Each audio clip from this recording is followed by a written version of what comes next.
Mheshimiwa Mkuu wa Wilaya, tena tuboreshe kabisa ili kuwepo discipline. Tumefanya tafiti, tumefanya uchunguzi wa kina sana. Naomba mnisikilize vizuri. Ndio mheshimiwa.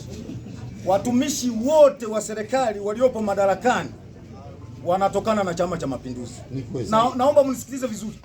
Wanatokana na chama chetu. Ndio. Sawa eh? Ndio. Sasa kama katibu wa chama tawi la Ifunda walikuwa wamefikia level fulani tu ya ujenzi, alikwenda kutoa kauli ya kusimamisha. Tunataka kuwepo discipline. Mheshimiwa diwani alikwenda kuwasimamisha. Ukuta ulikuwa na tofali kama 4-5. Tumefanya uchunguzi wa kina. Kiburi hiki kilitoka wapi? Mwanasheria kama yupo na mheshimiwa diwani, kwa mujibu wa utaratibu, msimamizi na muajiri, msimamizi mkuu wa watumishi wote kwenye kata ni mheshimiwa diwani. Nani alikiuka maelekezo na mapendekezo ya mheshimiwa diwani?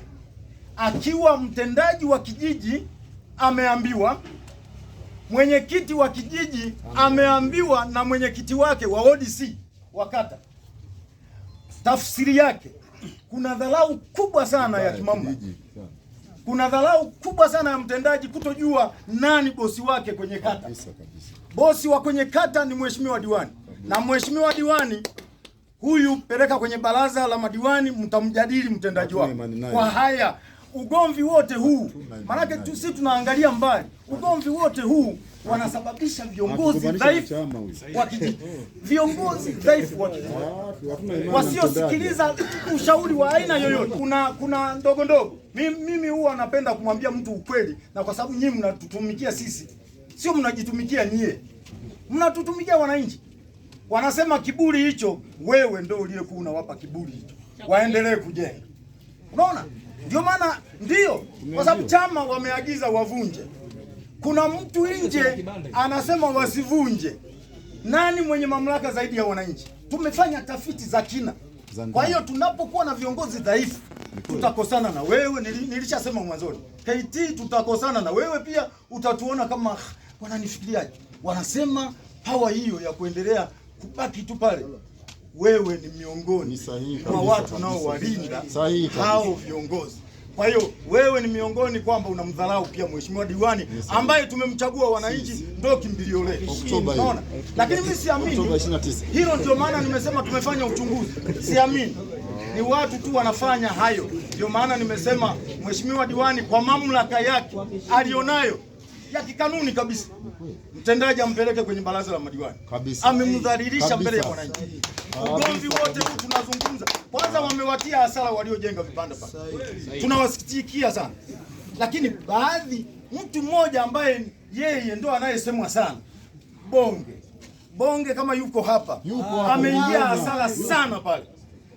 Aliniita Bonge, akanambia naomba ushauri. Nilikwenda kwa Bonge, akanieleza, nikamwambia pale mmedanganywa. Wewe umeonaje kwenye mkutano wa DC? Akasema aisee, nimetapeliwa kumbe. Hawa viongozi. Bonge kama yuko hapa aje hapa. Haya, inatosha. Kwa hiyo nini? Wewe ushauri wako ni nini? Mimi ushauri wangu ili kumheshimisha kwanza, ili kukiheshimisha chama tawala. Maana chama cha Mapinduzi hapa kinaonekana kama hakina meno.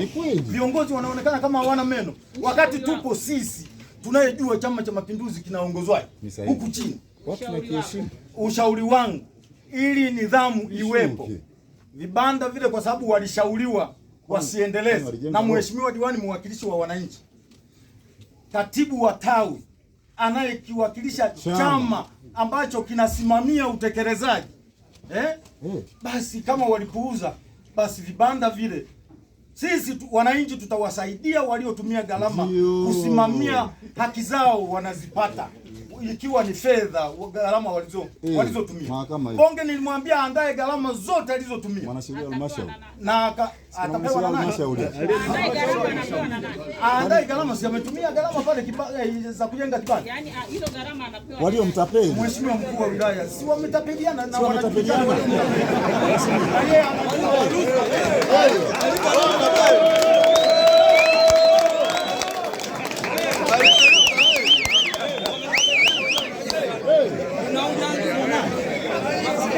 Oi. Jamani.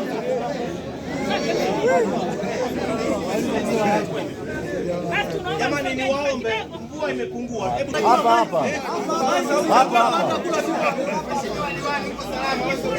Hapa mpo salama. Diwani mnabaya. Sasa jamani, hapa hoja ya vibanda mpaka sasa hivi tumeishapata baadhi ya maoni na mapendekezo ya vibanda kufanyaje? Kuvunjwa.